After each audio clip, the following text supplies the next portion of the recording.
Barabati stadium भांगिबा मूल जो कारण अच्छी ताहा अप्रासंगिक। बाराबाटी स्टाडियम भांगी एक नूतन स्टाडियम निर्माण कराजिबो बोली गत 20 तारिख दिन राज्य सरकार पक्षर घोषणा कर नुआ स्टाडियम रे 60,000 दर्शक बसिबा पई व्यवस्था रहिबो एवं एहाको विश्वस्तरीय कराजिबो बोली कुआ जायछि। सरकार एभली अप्रत्याशित घोषणा अत्यंत अपरिणामदर्शी एक राजनैतिक ख्याल परि अनुभव होछि। या ओडिशावासी भितर घोर नैराश्य और प्रतिक्रिया जात करिछि। स्टाडियम को भांगिमा बल जो कारण बा जुक्ति दर्शा जाइछि ताहा अत्यंत दुर्बल अप्रासंगिक और हास्यास्पद लगुछि। बाराबाटी स्टाडियम हेउछि कटक सहर वैशिष्ट्य। या भारत और भारत बाहर क्रीड़ा जगत में सारा विश्व में अन्यतम परिचय गौरव। एही स्टाडियम निर्माण में गभीर ऐतिहासिक और संवेदनशील पृष्ठभूमि रही। 4.5 कोटी ओडिया भावावेग सहित घनिष्ठ भाव में जड़ित। अत्यंत दुखदायक कथा जे देवाशीष महंती होचंती इंडिया टीम रे ओडिशार शेष खेलाड़ी। आ नुआ किपरि इंडिया क्रिकेट टीम रे खेलिबे, नुआ टैलेंट बाहरिबे से विषय काहारी चिंता नहीं। बाराबाटी स्टाडियम को भांगिबा घृण्य चिंता पछरे निश्चित भाव में राजनैतिक रहस्य रही। तेणु स्टाडियम को भंगा न जाई ओडिशार सबु प्रकार खेल मानकु समृद्ध कराଯାଉ। क्रीड़ाविद मानकु उपयुक्त सम्मान और सहायता सहित युव प्रतिभा मानकर दक्षता विकास निमंते परिवेश और भित्तिभूमि सुदृढ़ कराଯାଉ।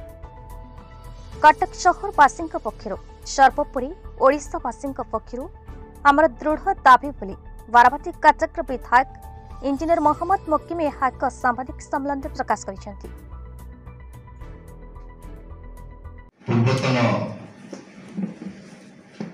विधायक तथा विशिष्ट क्रीड़ाप्रेमी श्रीयुक्त भैरव चंद्र महांती उद्यम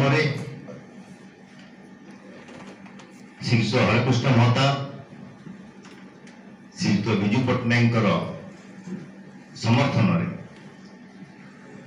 से एक प्रस्ताव गृहीत होता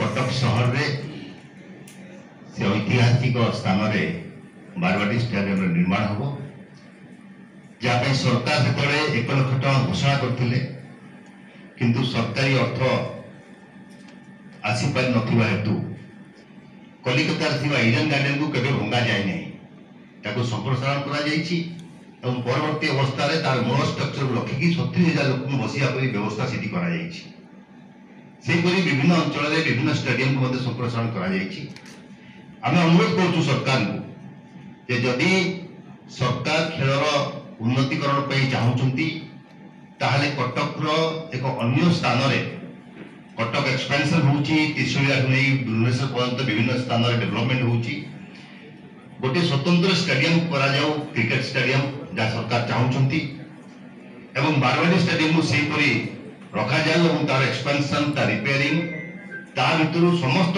कमर्शियल एक्टिविटीज बंद करी किपरि एक बड़ निष्पत्ति नियाला जो कि आमर पूर्वतन ऐतिह्य को जलांजलि दि जाउछि। द्वितीय मुख्य प्रश्न आसुछि जे से अंचल होछि एएसआई अंडर रे एवं सेठी सत्यवत स्टेडियम रे कोनोसी प्रकार कार्यक्रम करिया पई एएसआई अनुमति दउ नाही सेठी दुर्ग बाहरछि बोली खनन करिकि जदि बारबाटी स्टेडियम रे सेपरि एक परिस्थिति सृष्टि हो एवं कोनोसी भग्नावस्था भितर बाहर कार्यक्रम करिया बेले समय रे से पुणी एएसआई अंदर जो चली जीवो ताले जो जिनिस आमे करिया पे चाहूछु मूलरू सब मर जीवो। तेणु मोर अनुरोध सरकार को या पुनर्विचार करंतु या बंद करंतु एवं सरकार तत्पर हंतु ओडिशा क्रिकेट एसोसिएशन जा कार्यक्रम ओडिशा रे क्रिकेट को प्राधान्य देवा। Cuttack Damodar Gaurang report Bharat news.